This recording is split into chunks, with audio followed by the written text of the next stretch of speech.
TD Ryan Unleashed is brought to you by Scott Zyman, your State Farm Insurance agent. Scott can help you save money bundling your home and auto insurance. Call 815-748-3101 or stop by at 2587 Sycamore Road, Suite D in DeKalb. Like a good neighbor, Scott Zyman and State Farm are there. Pizza Villa, pizza, pasta, sandwiches, and more at 824 West Lincoln Highway in DeKalb. For delivery or pickup, call 815-758-8116 or go to pizzavilla.com. My Insurance Guys in Sycamore, family owned, local, reliable. My Insurance Guys cover Medicare to auto and everything in between. Call us in Sycamore at 815-899-0950. My Insurance Guy, business, auto, home, life, and health at myinsuranceguy.com. And Eldercare Services of DeKalb County, safe, secure, and supported, helping you stay at home where you want to be. Call 815-758-6550 or stop in at 1701 East Lincoln Highway in DeKalb or on the web at ecsdekalb.org. Welcome into TD Ryan Unleashed, missing podcast number 23. Somehow we missed doing podcast number 23. We went from 22 to 24. So welcome into the missing podcast number 23. But more than making up for it is we have Jessi haish LaRue is visiting us right now. Did I say that right? Is it Jessi haish LaRue? You got it. And we have Andrea Van Drew. So we have Jessi haish LaRue and Andrea Van Drew. That's a nice little flow to it. Andrea, how you doing? I'm good. How are you? And I can call you Andy. Is that okay? Andy is great. Yep. Okay, and you're both with the DeKalb County Economic Development Corporation, which doesn't really flow at all. And I don't like the acronym either, the DCEDC. We know. We feel that. Well, we want to talk about that and what you guys do and all the wonderful things you do. But Jessi, I want to talk to you a little bit about I read your blog, I think your first blog that you wrote out of college there, and you were talking about the book Oxens to Jets, which is a great book if people want to learn about local DeKalb County history. But your uncle's mansion was demolished in 1960, huh? So I was thinking about that, how we almost lost the Egyptian Theater and how we lost the post office because that got torn down. I know people tried to save that, but unfortunately your uncle's mansion got torn down as well, huh? Yes, absolutely. So that came down in the 60s. There was really no buyer interested in it, but historians have said that losing that house led to preservation efforts for things like the Elwood House and the Egyptian. So if you have to lose one to save a handful of others. The sacrificial lamb, if you will. Unfortunately, yes. But that's exactly how it happened. And you drive around with a haish license plate, and I see your quote saying people will come up to you and see the plate and mention that, are you related to Haish? And what is that like? That's got to be cool. It's interesting. Interesting, Omar. It's been happening since I was a kid. My parents always had Haish on the license plate, but that's what got me into local history. Okay. At a very young age was knowing I was tied into this barbed wire story, visiting the Elwood House in elementary school. When you're 9 years old and a young girl, maybe barbed wire is not the most typical thing. Really? I got hooked on it and haven't looked back since. I'm working now at the Haish Gymnasium. I'm working at the front desk over there, and what a beautiful building. What a beautiful tribute to Mr. Haish, I tell you. And not to mention the library and the hospital stuff he did. I didn't realize, I read a little thing that he didn't have any children, so he passed his wealth on. His money went towards those charitable projects after his death, right? Including this building we're sitting in. This is we're probably sitting the right biggest here. One of all. So. Oh, is that for a tribute? How cool is that? Absolutely. So you are the great niece of Haish's brother, right? I got that. Haish. Oh, no, Haish, that's right. No, your brother is your father. Exactly. So tell us about that. Do you learn later on about that, or what age did you learn about that? I would say probably third grade or so, because we had the last name, so that was pretty easy. You driving around and saying Haish Boulevard, things like that. But really not until after college and getting out of that and, okay, what do I want to do for fun on my own? I'm going to deep dive into this stuff. And that's when the blog started. And started working at Glidden Homestead just about 3 years ago. And it's becoming more and more of an obsession all the time. Well, this blog is not without controversy, because I'm quoting you here. I was instantly convinced that Haish was the coolest of the three barbed wire barons. Do you have anything to back that up, or where do you get that? Do I have to retract that now that I'm executive director at the Glidden Homestead? So we got Elwood and we got Glidden, and then we got Haish, right? Yes. So I don't know, till his dying day, always described as eccentric and a unique thinker, very creative. And just, we can drive around town and see how much generosity he had to give back to the community, and I think that really makes him stand out. He was in direct competition with Glidden and Elwood, so kind of, as a lot of people would say, the underdog of the story. And I'm always going to root for the underdogs. And the family thing, I'm a little biased. And do we know what the relationships were between the three? I've never read anything about their interactions with each other? Do you know? Well, I get that question a lot. I've had people come for a tour at Glidden and say, "How can you work here? That's ridiculous." Trader. Haish was a carpenter. He actually built the Glidden Homestead House, so they had these business interactions before barbed wire. Okay. And although they were in direct competition, they actually sued each other over who did it first. Things like that, took it to the Supreme Court. The three actually worked together a lot to improve DeKalb. So they're the reason NIU is here. They worked together to bring the college here, pool together for the hospital and things like that. So if they hadn't worked together, I don't think we would have what we do today. So I think a lot of times they set aside the business differences for the betterment of DeKalb. That's a great point. You know, I was just telling the story. I don't know if there's any truth to it about the when they were touring the campus, deciding where to build this new school. They diked up the Kishwaukee River. Yes. And then when the day the gentleman came, they let it go, and so it looks like this beautiful river is flowing through the campus. And the guy said, "This is a slow day. This is a slow day." And there was a story about a guy sitting, on the river in a boat, and he happens to already have a fish on his line, and he pulls that up as the crew is going by. There's a lot of stories about that kind of stuff. That's great. Well, we're going to have some of those Glidden legends as well coming up. But let's talk about the DeKalb County Economic Development Corporation and what you guys do. You know, there's a list here of what you guys are all about here. And I notice you're wearing your Opportunity Unbound. Andy, tell us a little bit what Opportunity Unbound is, please. So it's the Opportunity Unbound is actually the marketing arm, the marketing branding of DCEDC. So I think there was a misconception. We've worked to kind of bring those two things together now, but Opportunity Unbound is always DCEDC. This is just the old logo that I'm sporting today. Okay. So I mean, I hate getting rid of a shirt just because the logo's out of date. No, it's a nice one. No, but I mean, it's Opportunity Unbound is the marketing slogan for DeKalb County for the economic development, because we have a lot of opportunity. I mean, as Jessi was noting, I mean, there's a lot of things that are happening in this county. We have a rich history in innovation like barbed wire, in agriculture, manufacturing. I mean, barbed wire, that's manufacturing, right? At its very, very earliest essence. So, I mean, and I know DeKalb County Economic Development Corporation doesn't roll off the tongue. A little busy there. Yeah, but just generally, what are you guys? Are you a nonprofit corporation? Is that what you guys are, or what exactly? Yeah, so we are technically a nonprofit. That's another misconception. I mean, we don't get funding from the state. We don't get funding from the federal government. We are membership based. So, I mean, our work, our ability to bring in and attract business and retain business and help just community development in general and make that kind of cohesive mission across the county, we are reliant on memberships. So from our larger corporations to our smaller businesses, I mean, our work is possible through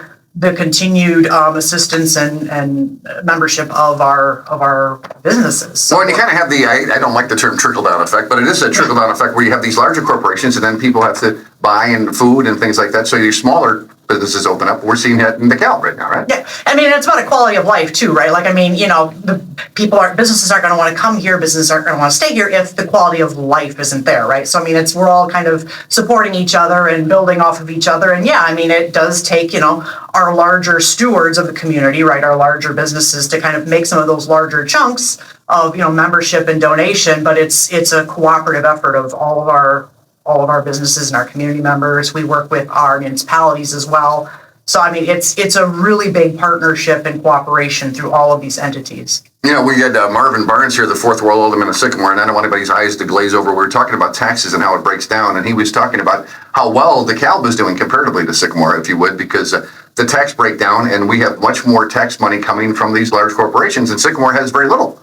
And as a result, their citizens are forced to pay more. So a lot of benefits to having Meta and Amazon and places like that out there in our own backyard, right? Yes, there's a lot of benefit. I mean, your tax base is how you build those communities, right? So yeah. that's our goal, is to spread that wealth, right? So yes, DeKalb has had some big wins, but we're working actively we've just created a Rural Vitality Committee within our organization as well to help kind of, again, spread that wealth and get opportunities into these rural destinations. Because yeah, there might be, more businesses in DeKalb here at the moment, but I mean, those people live and work elsewhere, right? So again, it's about spreading that wealth. Well, we were talking about the term bedroom community, because a lot of people in Sycamore, it's a bedroom community because people don't work in Sycamore. They go to work somewhere else, right? Absolutely. And so, I mean, it's part of, again, enhancing that community life, that community development in our other communities like Sycamore, like our rural communities like Shabada and Hinckley, for example, I mean, all across the county, right? We're county-wide, so. So you say you're member-driven, so then what are the members getting? Who are members of the DeKalb County Economic Development Corporation?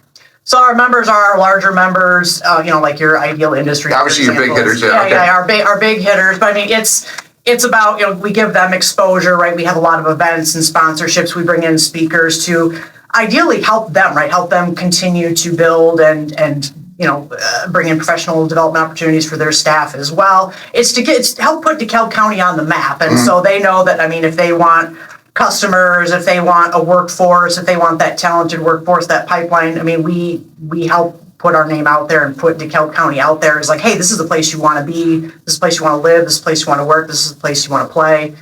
So, I mean, it's giving them exposure and building the county. Well, now, Jessi, I think when I was reading up on you, you went to Kish, right? Then you go to Kish College? I did, yes. Okay, and then NIU after that? Yes.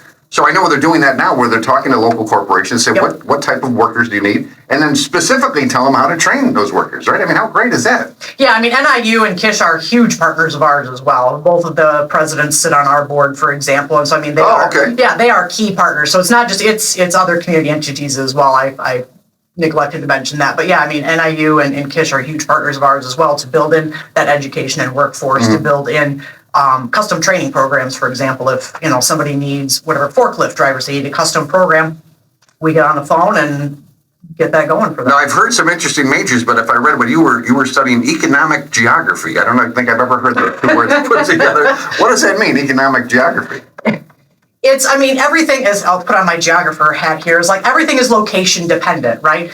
And that location. Exactly. The realtors know it better than anybody else. I mean, everything is location dependent. Certain economic forces don't necessarily apply and work the same way in all locations. So I like to think more of myself as a regional scientist, which is a whole other field. But I mean, it's looking at how do regions uniquely work, within themselves. Right. What are the unique needs that DeKalb County has? And so it's looking at those unique economic factors, like how are our socioeconomic factors different here in DeKalb County, but not just at the county level, like how are the differences in DeKalb versus Sycamore versus a Sandwich versus a Sawmill? How are they all different? Because they are. And let me bring up, I think it's Naperville, right? Because I understand that they're like landlocked now. They can't expand anymore. So, but DeKalb isn't in that situation, is it? Nope. Okay. So I mean, it's just looking at the different forces and how they vary by location, right? We're obviously very different from a Naperville and from a Chicago, and so it's looking at those differences and how to make those play into our benefit. Okay. So. And are we seeing it? I know you don't have the numbers, but in terms of we have more and more people working out there in Park 88. Are we having more and more people living in DeKalb? Because I talked to the mayor, and he said I think we're up to 113 housing starts, and I think we had 2 in the past 5 years before that. So we've come a long way with people wanting to live in DeKalb County, right? Yes, absolutely. So we're seeing more and more people want to come work, live, and play here. So we just got to make sure that we're continuing to make that availability. So. All right, so you covered a couple of these. Ensure DeKalb County has a talented pipeline, and that's what we're talking about, getting the workers, right? To have the workers like that. Identify and recruit target industries. Now, I can't imagine you guys have had such big hitters. Are we targeting somebody now? We have to keep it on the QT, have a secret code name, but what are we working on yet another big hitter possibly coming? We're always working on, that's one of the main big functions of our office is we get these RFIs, these requests for information, these projects that are looking for different things. And so they come to our office first and we look at and we examine. So, there's always a constant flow of my executive director and I working with our various municipalities. We get these big projects. Some of them are pretty big, and we look at it and we say, okay, well, where can this fit? Does this fit in a Sycamore? Does this fit in DeKalb? And so, there's always a constant pipeline. So, no, I can't say anything that's immediately coming, but it's always an active, pipeline of different things coming through, and we're trying to, make it fit for wherever in the county it is, right? Because we want those wins in the county, wherever that might be. So we learned a term from you, RFI, request for information. Yeah. And who provides that information? You guys provide that information, right? Yeah, so those RFIs, those requests come from the state economic development office because they get them from whatever site selector folks that are looking to move here or relocate, whatever. And so we put that information together. We say, hey, I think this will work great, we're in this location. So we go talk to whoever that owner is, whoever that realtor is, and get information. We talk to, obviously, the municipality also, right? Make sure, like, hey, we have this thing, would be great, Right, you got to bring all those elements together. Yeah. Okay. Oh, very good. And then what if we have a brand and promote DeKalb County experiencing? Now, how are you doing that? Well, that would be you, Jessi, right? Because you're about the marketing. How are we promoting our brand? That's a good question. That's kind of a work in progress. So I just started there about 2 months ago. Okay.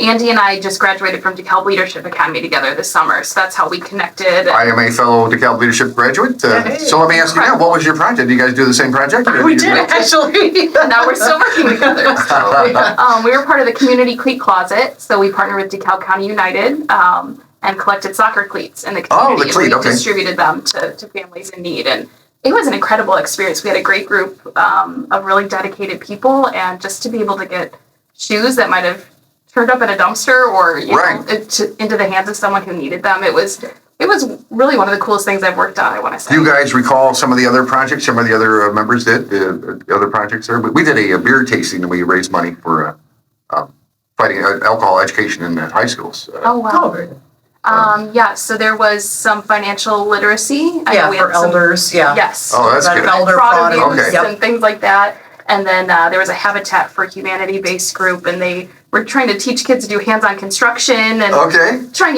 get tools into the hands of the next generation to keep that going. So I love the practicality of that. That's great. Absolutely. That's and I always ask this question after I took the class. Do you think leaders are born or made? Are you consider yourself a leader, or are you more of a leader now after you took that class? I would say I am more now. Okay. And a lot of that was just from the networking, meeting new people and kind of getting out of your comfort zone a little bit. But a big part of that is networking and community. So if you're not involved in what's going on and aware of what's going on, I don't think you can call yourself a leader. You need to know what's going on around you. And it's funny, when you mention networking, you're not just talking about electronic media. We're talking about physically face-to-face, meeting with people. shaking hands, all that good stuff. Andy, how about you? Did you consider yourself a leader when you started, or? With this job, we had a lot of exposure to some of the different places we went, but it was like Jessi said, the networking, I think, was just the core part of it. It's like a lot of these people, we continue to meet, right? Our group continues to meet every month, and we keep track, and so we've kind of built our own network of different leaders. Great. I've always been one of those people, I just do the things, like it needs doing, like, okay, what do I need to do, put the resources together and make it happen, and it's just been really good to have another group of people that you're like, hey, I need something, but now I know a person. So you get on the phone and call them up. And that person's grateful. Everybody absolutely, wins. And it's a win-win. So I have to go back to the geography, though, because I didn't do well in school. And I remember all I learned my geography was from playing the game Risk. I don't know if you played Risk at all, but that's how I learned how the world was laid out. But are the kids learning geography now, or is that? So originally, I went to school to teach social studies. That was my first. I'm a trained historian by original, and kind of geography and history go very much, and they're the subjects in school, and I still kind of teach part-time as an adjunct and good for local. And geography is more than maps. Like geography is I'm sorry, I'm going to go off and keep off my soapbox here. That's okay. No, that's what we're doing. Geography, it's boring, right? When you're like, oh, these are, here, you need to know this and this facts. But it's the stories and it's people. And I think that's what's great about like history and geography. It's the stories and how places got to be where they're at and I'm watching the History Channel right now, and as Hitler started taking place, you hear about him, but then you physically see the territory that he's taking. It was fascinating, really.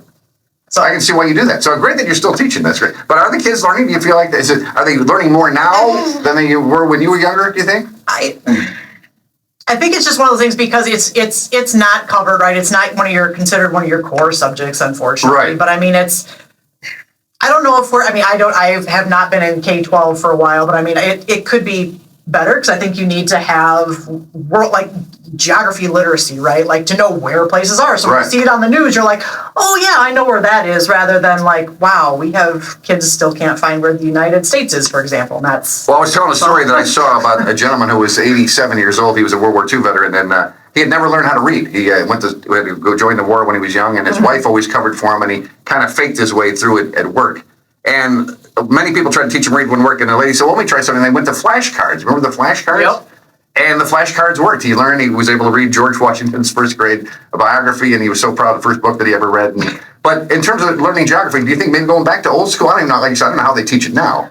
It's more like, I think it's just whatever. It's teaching the story, like why is this important, rather than a memorization of facts, right? In history, going through school, that's how I was taught too, like a memorization of facts. Like, no, but the stories, why is this important rather than, memorize this stuff? Like, oh, that's boring, right? You don't want to memorize stuff, but I need to know why. Why do I need to know it? Why it's important. Very good. So, now, tell me, I know you just started a couple of months ago now, but you're with your marketing, right, Jessi? That's what you're going to be there with the DeKalb County Economic Development Corporation. Yes. Well, what does that mean now, Mark? How are you going to market that? You looking for businesses? Or what are you going to do exactly? Yeah, I think a lot of this is a good spin-off of what Andy just said, is that it's a lot of storytelling based. So, whether it's history or what's currently going on in innovation, we have a lot of great stories to tell. And I think that's a good selling point to people who are looking to come here and invest, or people who are coming here to live, or what's a good reason to stay, is that we have a lot of great stories here. So that's how I kind of envision it.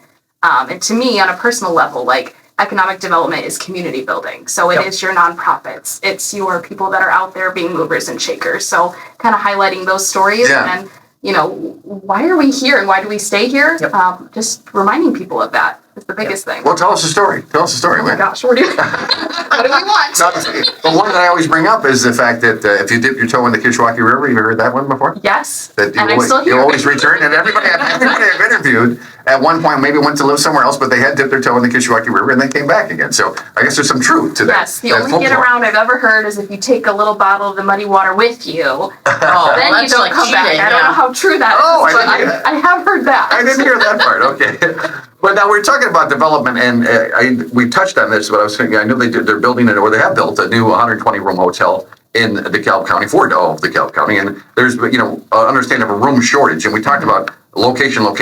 This will be right by the airport, so this can only benefit not only the city of DeKalb, but DeKalb County in whole, right? Yeah, exactly. I mean, people, it's like you said, it's right there. They just broke ground on it. They're working on it. I mean, you have that DeKalb County Airport, there's a lot of the upper leadership for a lot of those companies on that south side that fly in. Well, now they have a place that's right there, and you're staying at a hotel. What do you need? You need to go eat, right? So this is hopefully going to have kind of a ripple out effect of, like, again, going Sycamore's right there, DeKalb's right there, and getting folks to go out into the community. NIU is changing athletic conferences, and that's going to be a big draw. So I mean, this is going to be a big deal. So it is. I know that airport for years. I know it was losing money for a lot of years, and people were saying, why are we running it? Why is it a township airport? But we're seeing now that that's turned around, isn't it? I mean, we can make money with that airport there. Yeah, and they've had the jet fuel out there that has been a big draw as well. A lot of people stop into DeKalb just to fuel up. I mean, it's But now, some guy from Heinz, big executive, he might have gone to St. Charles in the past, but now he can go right here. Absolutely,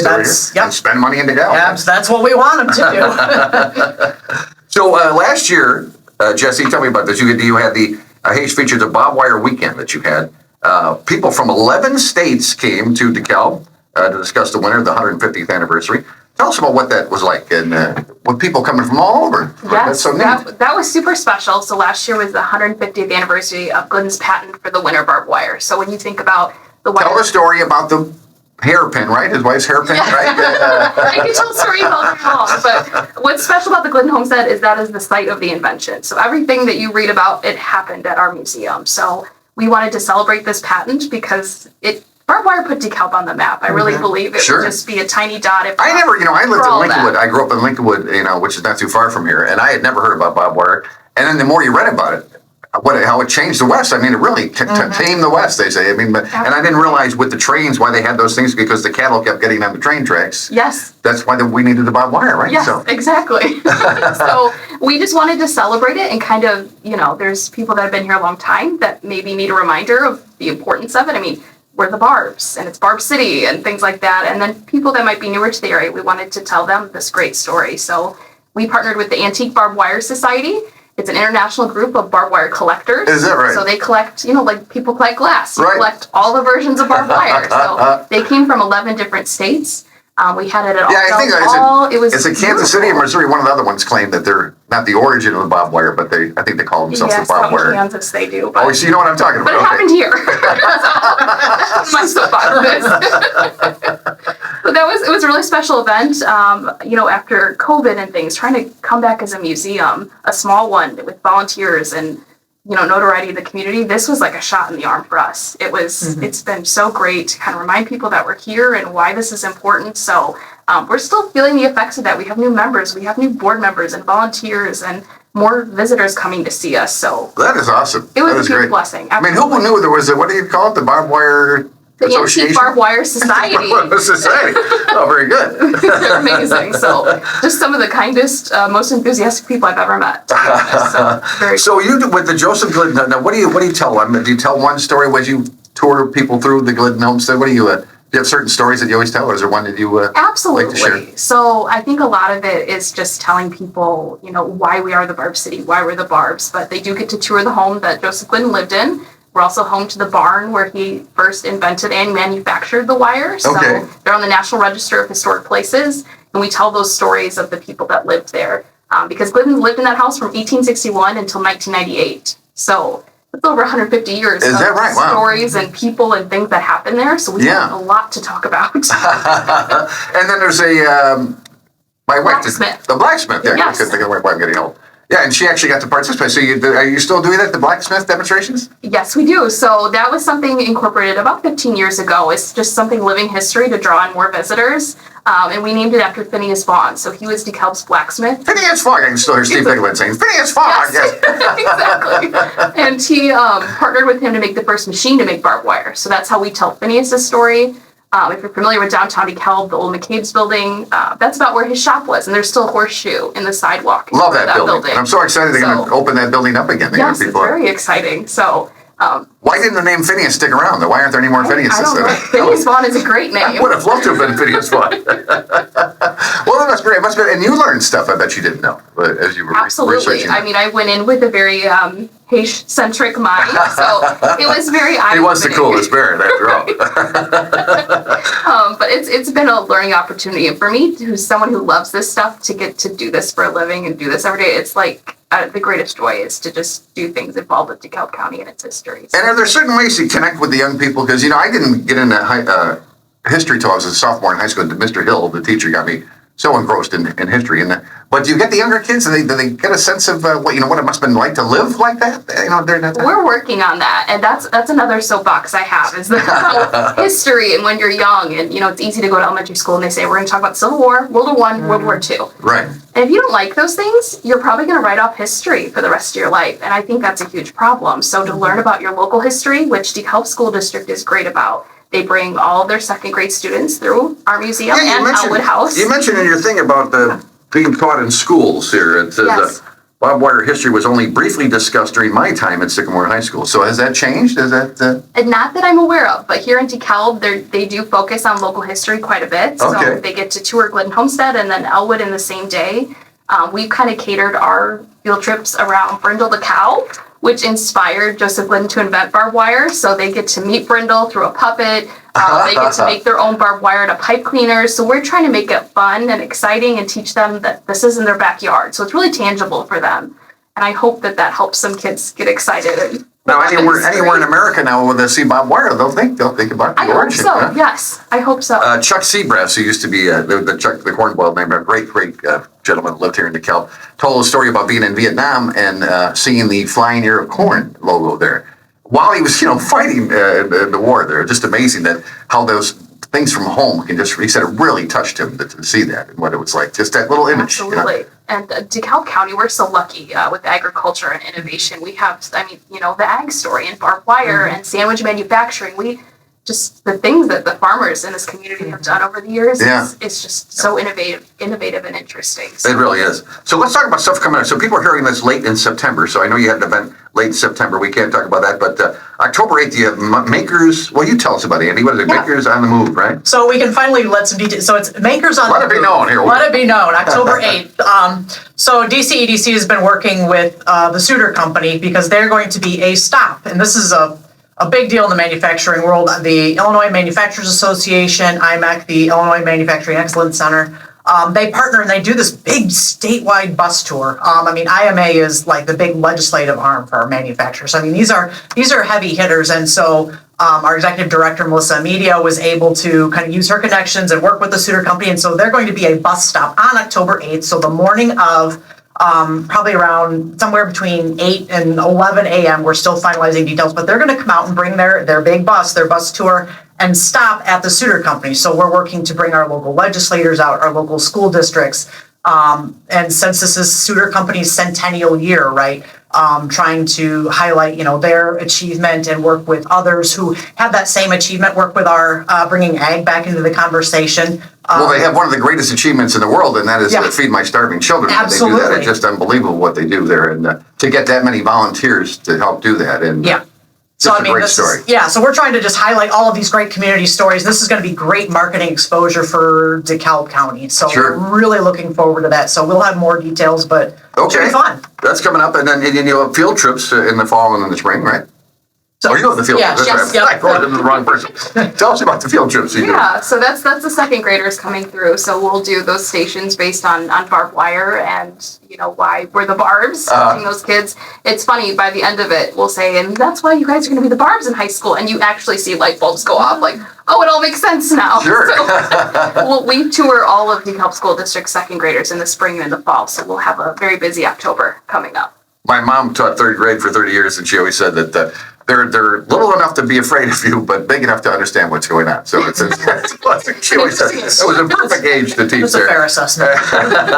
And it seems early to be talking about Christmas photos, but in November you have the Christmas photo opportunity there, right? Yes. Homestead? Yep, that's a fundraiser. So November 29th, get your family together for some Christmas photo shoots in the beautiful historic house, and a portion of that goes right back to preserving the homestead. So. And have you had enough volunteers, enough docents? I learned the term docent from our friends over at the DeKalb County History Center. Yes, we can always use more volunteers. So right now we're always open on Sundays noon to 4, but we also have other projects that can be done, helping with programs, helping docent and give tours, things like that, work the front desk. We also take blacksmith volunteers and things. So if you want to get your hands dirty, we have options. Now, an event that happened probably just after people are hearing this was September 24th. There was a nonprofit day at Franda's Banquet Center, DeKalb County Nonprofit Partnerships.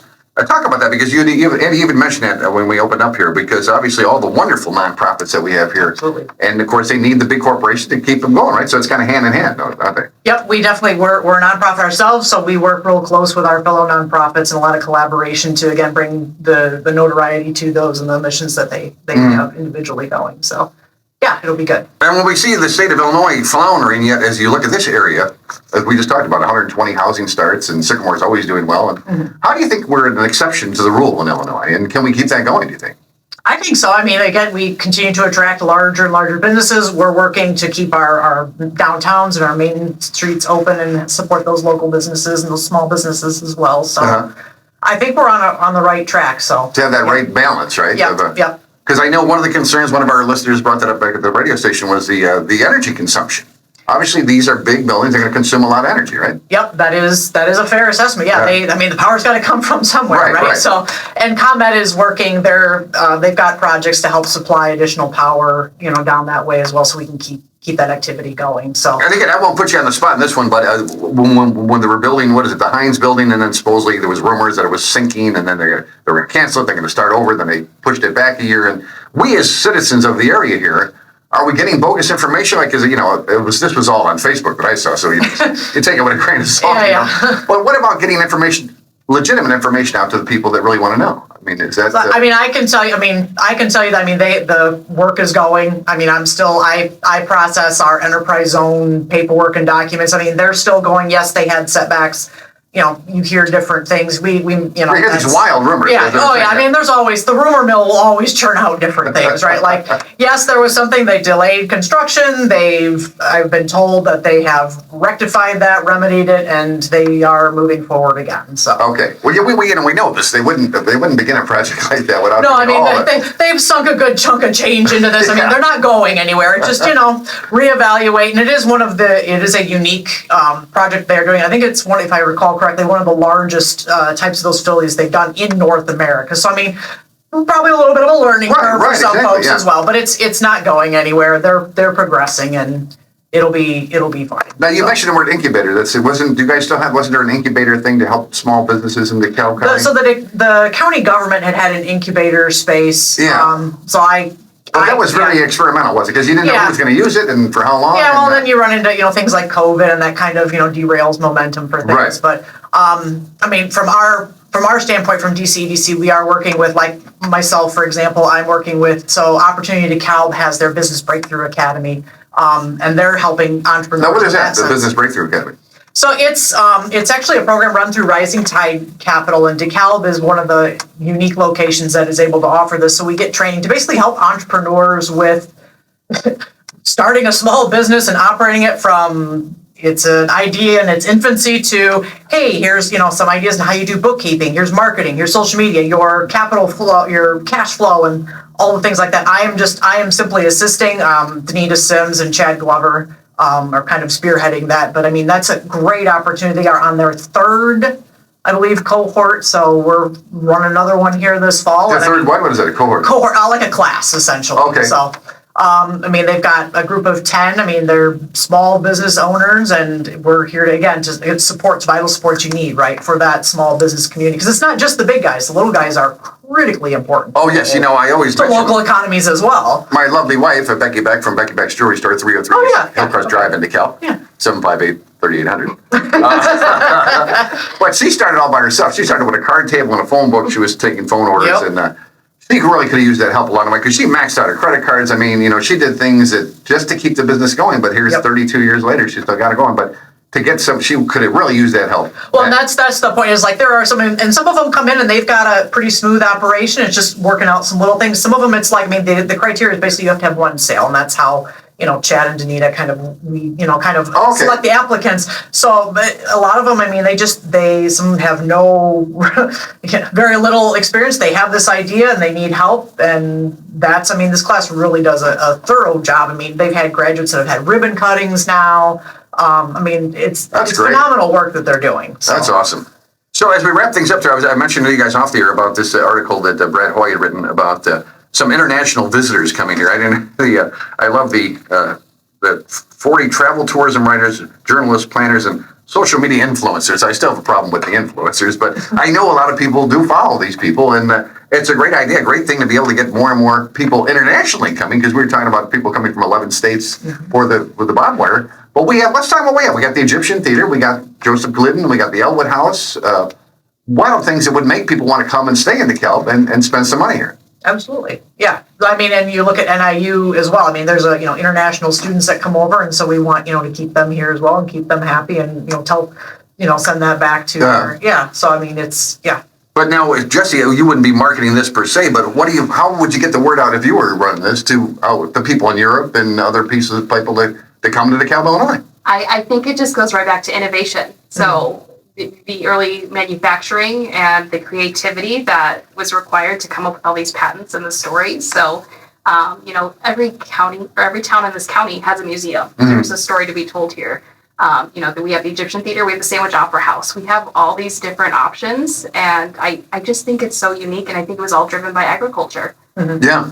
And that's something DeKalb County can always claim, is that ag story. That's great. Yeah, we talked to Michelle Donahoe from the DeKalb County History Center, and it's so great that that's on a farm, because that's really what our history is.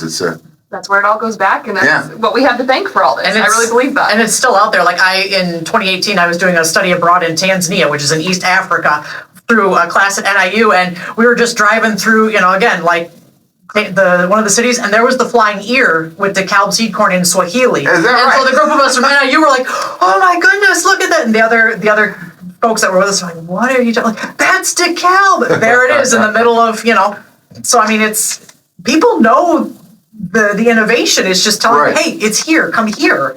Now, let's just touch on this, because, again, this is not the forte either, but, I know that at one point there was 25,000 students on the campus of Northern Illinois, and now they're looking at like 3,000 or 4,000 this next year. Obviously, a lot of online stuff being done, too. But how do you factor that into, obviously, the workforce? We talked about that, the pipeline, but just the fact that there's fewer people in DeKalb, fewer students, I should say.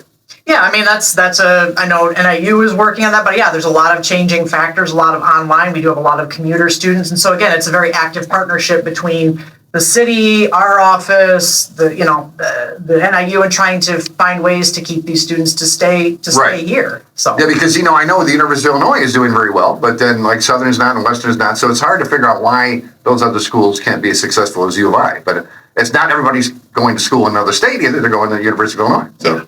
At least there's that. But this has been fascinating to get to know you guys, Ben. It's really neat what you guys do. And Jessi, you sound like I used to interview the kids all the time, and I said 10 years from now, when you graduate high school, what will be your perfect job?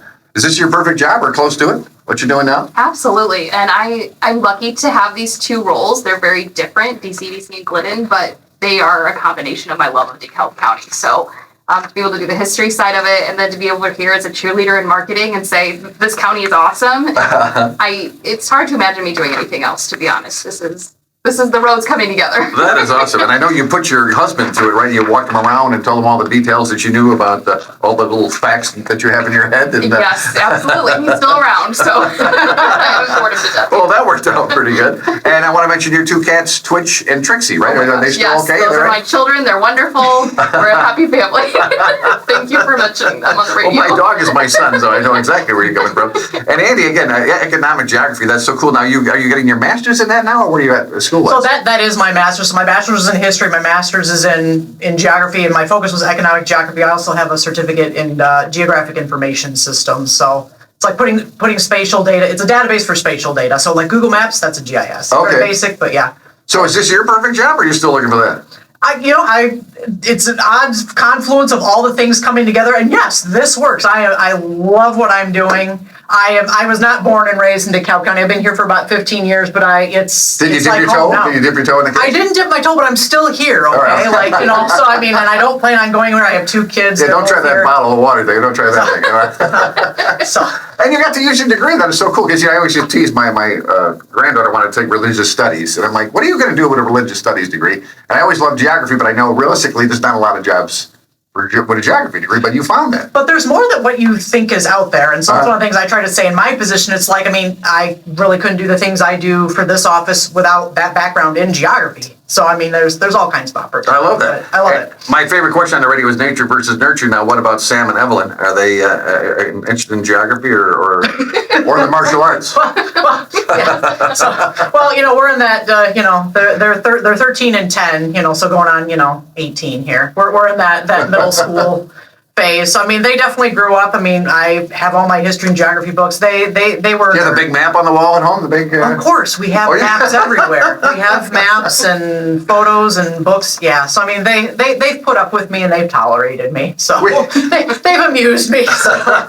We still have the maps from, traveling and stuff. My wife won't let me get rid of them. My wife goes, what if the phone goes down? Then we wouldn't have a map. So we got the maps. That's great to know. And tell them about the martial arts. That's a wonderful thing. You really did a deep dive. When did you start studying that? Oh, geez. Well, it was I had a grad school advisor doing my PhD. He's like, you really need to find another outlet, because if you've been through grad school, it's a beast in its own. And so he was like, you need to find an outlet. And my son, we started him with, I'll get shameless plug to Hero Martial Arts. They're no longer in, but they were a family that the Scott family that we connected with. Started Sam when he was 4, and then eventually he was like, Mom, you should do this too. So I started when I was 34. And actually did like a couple years of amateur fighting at the old age for MMA. Yeah. Oh wow! So we can do a podcast on that. Boy. So yeah. So I mean, what was your record?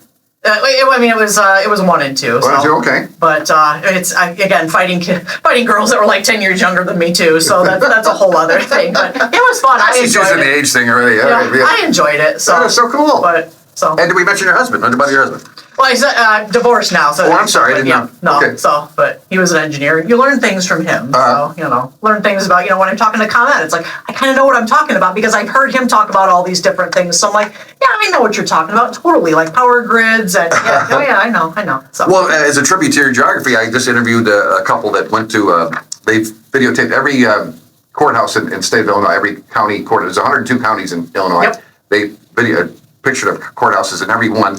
But I learned that there's part of Illinois that's on the other side of the Mississippi, right? There's a small, if you zoom in, there is a small little fragment that is on the other side. Don't tell me we don't teach anything on this podcast. None of that. There is, if you zoom in, it's in southern Illinois. There's a little part where, the Mississippi kind of. Yeah. I never knew that. That's so cool. Well, Jessi and Andy, thank you guys so much for stopping by today. It's been great. It's very informative, very light. I hope you guys had a good time. And thanks for you'll come back. us. You'll promise to come back then? If you'll have me, yeah.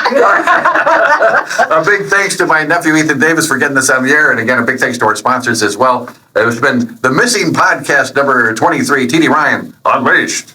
TD Ryan Unleashed is brought to you by Scott Zyman, your State Farm insurance agent. Scott can help you save money bundling your home and auto insurance. Call 815-748-3101 or stop by at 2587 Sycamore Road, Suite D in DeKalb. Like a good neighbor, Scott Zyman and State Farm are there. Pizza Villa, pizza, pasta, sandwiches, and more at 824 West Lincoln Highway in DeKalb. For delivery or pickup, call 815-758-8116 or go to pizzavilla.com. My Insurance Guys in Sycamore, family owned, local, reliable. My Insurance Guys cover Medicare to auto and everything in between. Call us in Sycamore at 815-899-0950. My Insurance Guy, business, auto, home, life, and health at myinsurancegyguy.com. And Elder Care Services of DeKalb County, safe, secure, and supported, helping you stay at home where you want to be. Call 815-758-6550 or stop in at 1701 East Lincoln Highway in DeKalb or on the web at ecsdecalb.org.